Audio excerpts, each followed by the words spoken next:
আপনারা ইয়াজুজ মাজুজের নাম শুনেছেন না? ইংরেজিতে বলে গগ ম্যাগগ। নূহ আলাইহিস সালামের 4 সন্তান ছিল, হাম, সাম, ইয়াফাস, কানাআন। এই ইয়াফাসের বংশধর হচ্ছে ইয়াজুজ মাজুজ, জঙ্গলি, হাজার হাজার শুধু বংশ বিস্তার করে। তারা এসে লোকালয়ে মানুষের উপর আক্রমণ করে, তাদের গবাদি পশু এগুলো ছিনিয়ে নেয়, ফলমূল খেয়ে ফেলে। তো জুলকারনাইন বাদশার কাছে যখন বিচার দেওয়া হলো, উনি বললেন ঠিক আছে, তোমাদের ট্যাক্স দেয়া লাগবে না, তোমরা শারীরিক পরিশ্রম করে আমাকে সাহায্য করো। তো উনি বর্তমানে হচ্ছে এক পাশে কৃষ্ণ সাগর, ব্ল্যাক সি, আরেকদিকে কাস্পিয়ান হ্রদ বা কাস্পিয়ান সাগর। এইখানে 2 পাহাড়ের মাঝখানে ফাঁকা জায়গায় তিনি বড় বড় লোহার পাত প্রথিত করলেন, গেড়ে দিলেন। এরপরে তামা, সীসা গালিয়ে বিশাল একটা ওয়াল তৈরি করলেন।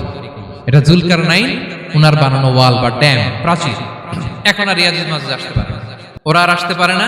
ওরা প্রতিদিন এটা ভাঙার চেষ্টা করে, কিন্তু ভাঙতে ভাঙতে আরেকটু ভাঙলেই ভেঙে যাবে। ওরা বলে আগামীকাল ভেঙে ফেলবে, ইনশাল্লাহ বলতে ভুলে যায়। এজন্য এরপরের দিন এসে দেখে আবার এটা আগের মতো হয়ে আসছে। কিয়ামতের আগ দিয়ে ওদের মধ্যে এই ইনশাআল্লাহর প্রেরণা আসবে। তাদের একজন বলে উঠবে, আগামীকাল ইনশাআল্লাহ আমরা এটা ভেঙে খান খান করে দেব, ঠিকই ভেঙে ফেলবে। তখন তারা ভেঙে চুরে কুটি কুটি ইয়াজুজ মাজুজের দল এসে হামলে পড়বে। সামনে পড়বে তাবারিয়া সাগর। এক দল এসে তাবারিয়া সাগর এমন ভাবে খাবে, এই দল যাওয়ার পরে আরেক দল এসে এখানে যে সাগরে যে পানি ছিল এটা কল্পনাই করতে পারবে না। তারা পৃথিবীতে ফিতনা ফাসাদ করবে। ঈসা আলাইহিস সালাম তখন আসবেন। মক্কার কুরাইশরা কোনোভাবেই যখন রাসূল সাল্লাল্লাহু আলাইহি ওয়াসাল্লামকে দমাতে পারছিল না, তখন তারা প্ল্যান করলো যে আমরা মদিনাতে যে মদিনার ইহুদিদের কাছ থেকে কিছু জেনে আসি। কারণ মক্কাবাসীদের নবী, রাসূল, ওহী, আখিরাত এগুলোর ব্যাপারে কোনো ধারণা ছিল না। তো ফলে তারা কুরাইশরা নজর ইবনে হারিস এবং উকবা ইবনে আবি মুঈত এই দুইজনকে পাঠালো, তোমরা মদিনায় যাও, মদিনায় ইহুদিরা থাকে, ইহুদিদের কাছে তাওরাত নাজিল হয়েছিল। They have idea regarding prophets and আখিরাত, আখিরাত কি, নবী কি, এগুলোর আইডিয়া তাদের আছে। তো তাদের দুইজনকে পাঠালো যে তোমরা যে তাদের জিজ্ঞেস করো যে আমাদের জ্ঞাতি ভাইদের মধ্যে থেকে একজন তো নবী দাবি করে, সে কি আসলে নবী কিনা, আমরা কিভাবে বুঝবো? তো যেই চিন্তা সেই কাজ, তারা গেল মদিনাতে, মক্কা থেকে মদিনায়, যে খুলে বললো যে আমাদেরই এক ছেলে, আমাদেরই এক লোক বয়স 40 হওয়ার পর থেকে বলে আমি নবী, আমার কাছে ওহী আসে, আল্লাহ আমার কাছে বাণী পাঠায়, আর তিনি আমাকে বাণী বাহক করে পাঠিয়েছেন তোমাদের কাছে। এটা আসলে সত্য কিনা, আমরা একটু কনফিউশনে আছি। তো ইহুদিরা বলল তোমরা যে তাকে 3টি প্রশ্ন করবে, যদি উত্তর দিতে পারে বুঝবে সত্য নবী। 1 নম্বরে জিজ্ঞেস করবে যে মুহাম্মদ বলো তো আসহাবে কাহাফ কারা, আসহাবে কাহাফ সম্পর্কে তোমরা কি জানো? যে সূরাটার নাম সূরাতুল কাহাফ। কাহাফ মানে হচ্ছে কেই, গুহা, মানে গুহাবাসী। 7 জন যুবক এই গুহার ভিতরে আশ্রয় নিয়েছিল ঈমান বাঁচানোর জন্য। মুহাম্মদ তুমি যদি সত্য নবী হও বলো এই ঘটনাটা কি। 2 নম্বরে তাকে জিজ্ঞেস করবে জুলকারনাইন বাদশা সম্পর্কে কি জানে, সে কিছু জানে কিনা। 3 নম্বর তাকে জিজ্ঞেস করবে মা হুয়া রূহ, রূহ কি, যে রূহটা দেহে ঢুকলে মানুষ নড়ে চড়ে, প্রাণবন্ত একটা অ্যানিমেশন থাকে, এটা বের হয়ে গেলে সে ডেড বডি, লাশ হয়ে পড়ে থাকে। What is the origin of রূহ, স্পিরিট। এই 3টা প্রশ্নের উত্তর যদি জানে তাহলে আসলেই সে সত্য নয়। তারা এসে জিজ্ঞেস করলো মুহাম্মদ বলো আসহাবে কাহাফ কারা, বলো জুলকারনাইন কে, বলো রূহ কি। এই 3টা প্রশ্নের উত্তর যদি করতে পারো তাহলে বুঝবে তুমি সত্য নবী। রাসূল সাল্লাল্লাহু আলাইহি ওয়াসাল্লাম বললেন ঠিক আছে যাও, আগামীকাল উত্তর বলে দেব।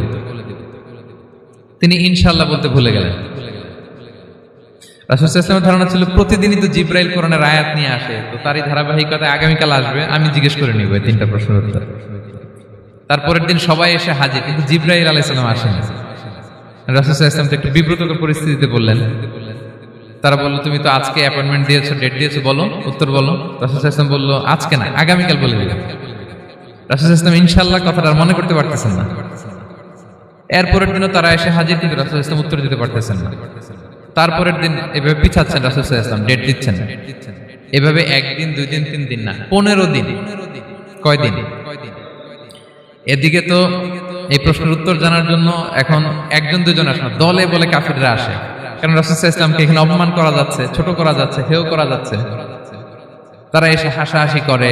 আবু বকর, ওমর রাদিয়াল্লাহু আনহুকে বলে দেখো তোমরা না বলছো সত্য নবী, উনি সত্য নবী হলে তো প্রথম দিন উত্তর দিয়ে দিতে পারতো, পারে না কেন? এটা থেকে বোঝা যাচ্ছে তিনি আসলে মিথ্যাবাদী। 15 দিন রাসূল সাল্লাল্লাহু আলাইহি ওয়াসাল্লামের জন্য এত বিব্রতকর পরিস্থিতি আর ছিল না। 15 দিন পর আল্লাহ তাআলা আয়াত নাযিল করলেন ওয়ালা তাকুলান্না বিশাইইন ইন্নী ফাইলুন যালিকা গাদা ইল্লা আইয়াশা আল্লাহ। অর্থাৎ হে নবী, ভবিষ্যতের কোনো কাজে যখন ওয়াদা দিবেন, কমিটমেন্ট করবেন, আপনি আইয়াশা আল্লাহ মানে ইনশাআল্লাহ বলা ছাড়া কখনো দিবেন না। রাসূল সাল্লাল্লাহু আলাইহি ওয়াসাল্লামকে শিক্ষা দেওয়ার মধ্য দিয়ে বেসিক্যালি আল্লাহ তাআলা গোটা মুসলিম উম্মাহকে শিক্ষা দিলেন, আমাদেরকে শিক্ষা দিলেন, যাতে আমরা ভবিষ্যতের কাজে আগে ইনশাআল্লাহ বলি। তো রাসূল সাল্লাল্লাহু আলাইহি ওয়াসাল্লাম লেসনটা পেলেন, এরপর আল্লাহ তাআলা উত্তর জানিয়ে দিলেন, আম হাসিবতা আন্না আসহাবাল কাহফি ওয়ার রকিম কানু মিন আয়াতিনা আজাবা। টানা 2 পৃষ্ঠা উত্তর দিলেন আসহাবুল কাহফ কারা। তাওরাত, জাবুর, ইনজিলে কোথাও এত বিস্তারিত উত্তর নাই আসহাবে কাহফের ব্যাপারে। আল্লাহ তাআলা আল কাহাফ, সূরাতুল কাহাফ নামে গুহাবাসীদের নামে একটা সূরা দিলেন, বিস্তারিত 2 পৃষ্ঠায় বর্ণনা করলেন তারা কারা। কুরাইশরা তো তাআজ্জুব বনে গেল, ঘটনা কি, মুহাম্মদের উত্তর কিভাবে জানলো? সে তো কারো কাছে পড়ে নাই, লেখে নাই, এই দেশের বাইরেও কোথাও যায় নাই। দ্বিতীয় প্রশ্ন ছিল যুলকারনাইনকে আল্লাহ আয়াত নাযিল করলেন, ওয়াসআলুনাকা আন যিলকারনাইন কুল সাআতলু আলাইকুম মিনহু যিকরা। টানা আল্লাহ তাআলা প্রায় 1.5 পৃষ্ঠা, 1 পৃষ্ঠারও বেশি যুলকারনাইনের ঘটনা শোনালেন। আর রূহের কথা শোনালেন সূরা আল ইসরাতে, ওয়াসআলুনাকা আনির রূহ কুলির রূহু মিন আমরি রাব্বি ওয়া মা উতীতুম মিনাল ইলমি ইল্লা কালিলা। রূহ এটা আল্লাহর স্পেশাল একটা অর্ডার, আল্লাহর আদেশে এটা ঢুকে আল্লাহর আদেশে বের হয়। এটা কেউ ছুঁতে পারে না, ধরতে পারে না, দেখতে পারে না, এটা আল্লাহর পক্ষ থেকে একটা মিরাকেল। 3টা প্রশ্নের উত্তর যখন আল্লাহ তাআলা দিয়ে দিলেন, রাসূল সাল্লাল্লাহু আলাইহি ওয়াসাল্লাম তাদেরকে সাবলীল ভাষায় শুনিয়ে দিলেন, তারা অবাক হয়ে গেল। এইটা হচ্ছে সূরাতুল কাহাফ নাজিল হওয়ার প্রেক্ষাপট। এরকম একটা সিচুয়েশনে নবুয়তির 5ম বছরে আল্লাহ তাআলা এই সূরাটা নাজিল করেছেন। এই সূরার কিছু ফজিলত আছে।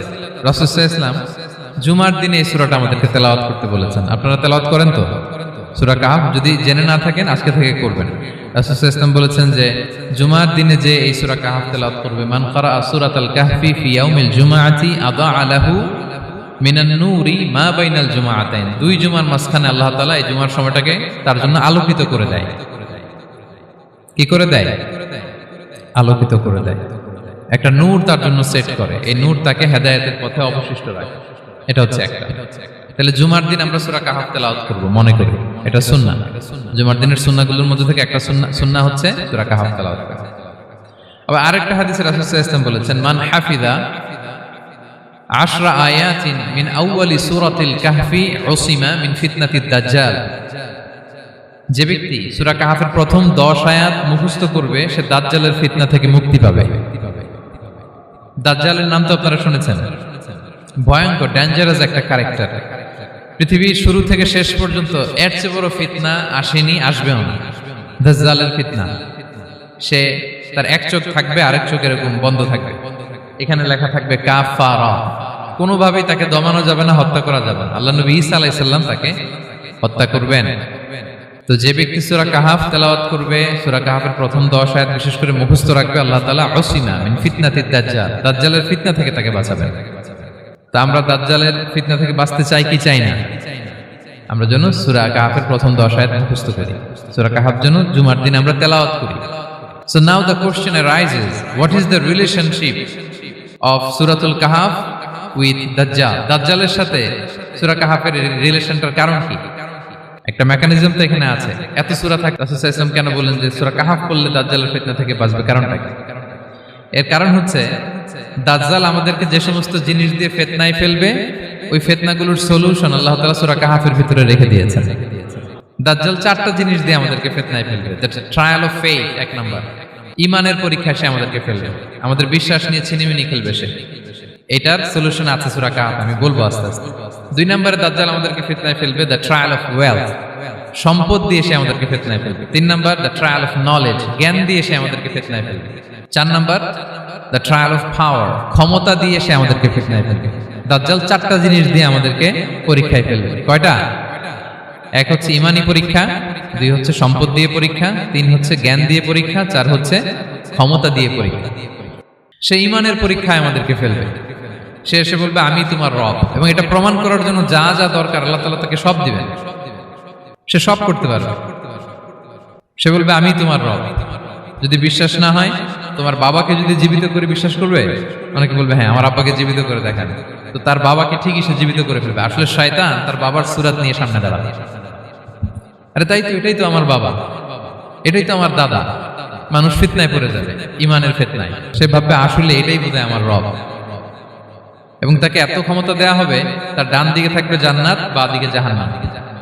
তার কাছে আল্লাহ এটা দিবে। যে তার কথা শুনবে তাকে সে জান্নাতে ঢুকাবে, কিন্তু জান্নাতে ঢুকে সে জাহান্নামের